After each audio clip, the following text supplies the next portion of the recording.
In this module, we will look at the core powers of the blockchain to see why it's becoming an important technology and why venture capitalists are backing its potential. The public blockchain underneath Bitcoin has proven itself as a powerful technology. Its first strength has been that of the security of its cryptography. As seen earlier, the number of combinations available for the cryptography is more than the number of grains of sand on every beach on the planet.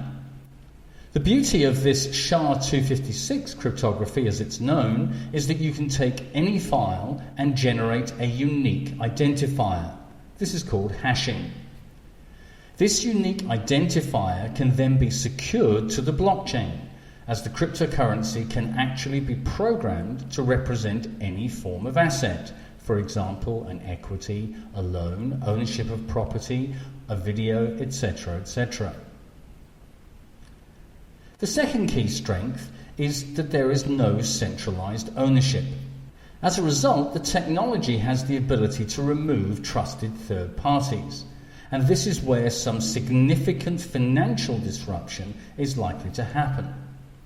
This also explains why so much venture capital is being invested in this space.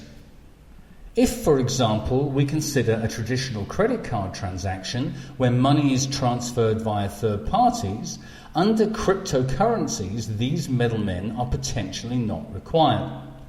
The cryptography itself provides the trust that these middlemen used to provide.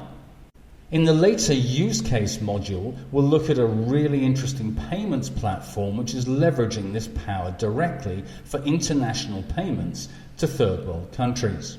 There is one downside to this direct model, however, and that is that you need to convert traditional fiat currencies, as they're called, in other words, US dollars, pounds, Japanese yen, into the cryptocurrency. Equally, to get funds out once again, you have to convert them from the cryptocurrency back into local currency. At both these entry and exit points, there is some potential exchange rate risk. The third powerful feature is that of very low transaction fees. This image came from the World Bank and shows the average cost of sending remittances internationally is currently over 7.5%. In some countries, these can be as high as 15 or 20%. For example, we're hearing in Argentina credit card fees can be as high as 35% for buying items in US dollars. Now, with larger amounts of money being transferred, this can be a significant problem. Let's say you're transferring $1 million for raw materials and you're being charged $100,000. It's a very significant cost. Typically, these costs are so high because individual banks don't necessarily trust banks in third world countries.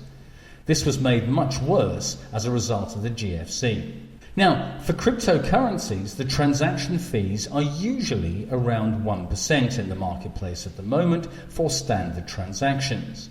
These fees fall significantly for larger sums, all because there is no need to go via a trusted third party. Decentralization is the fourth strongest feature of the blockchain. This diagram was produced by Bloomberg's and looks at the number of cyber attacks that have happened and the number of data breaches in excess of 1 million or more records over the period 2005 to 2013. You can see that the number of attacks continues to increase, with this set to worsen even further in the future. Decentralization, through having completely independent computers connected to each other, reduces that centralization risk. There is no single point of attack. Fifth on the list is that cryptocurrencies can be divided into very small components. So, for example, with a Bitcoin, you can actually get down to a 100 millionth of a Bitcoin. This is called a Satoshi, after the Bitcoin creator. This can be very powerful in relation to what is known as micropayments. As it stands currently, there is typically a minimum charge of 30 cents for the majority of credit card providers. This means that micropayments, for example 25 cents, are not viable online. Using cryptocurrencies, new markets are being created.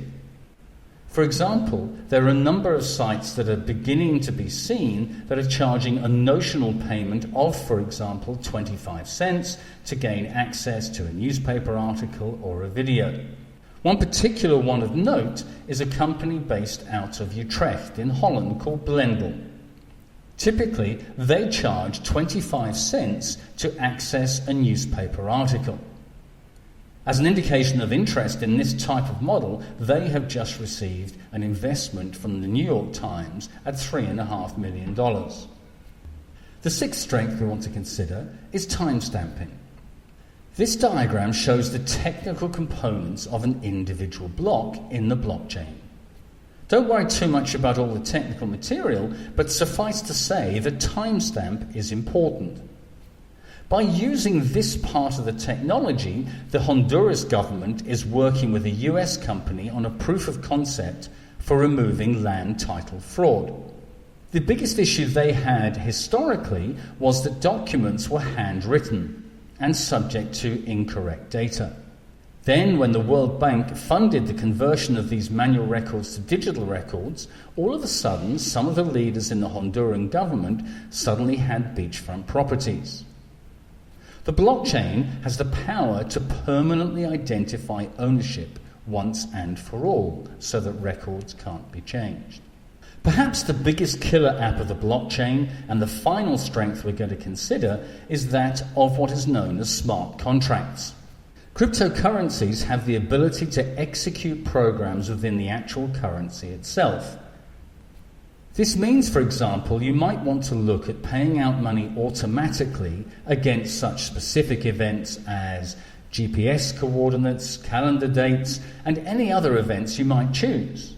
In my own company, for example, we're working on a proof of concept for delivering royalties to musicians automatically from any music used in videos.